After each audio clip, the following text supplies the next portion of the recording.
Agora, vamos ver na prática quanto você pode economizar com essa escolha. Se você vender R$ 2.500 por mês, por exemplo, 20% de vendas feitas no débito, 40% no crédito à vista e 40% no crédito parcelado em 12 vezes.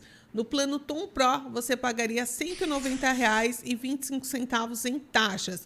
No plano Tom Max, esse valor cai para R$ 174,05, ou seja, sobra R$ 16,20 por mês no seu bolso, sem vender nada mais.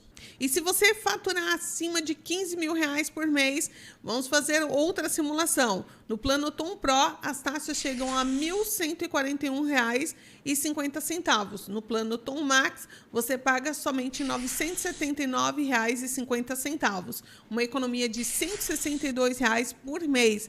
Dinheiro que normalmente desapareceria só nas taxas.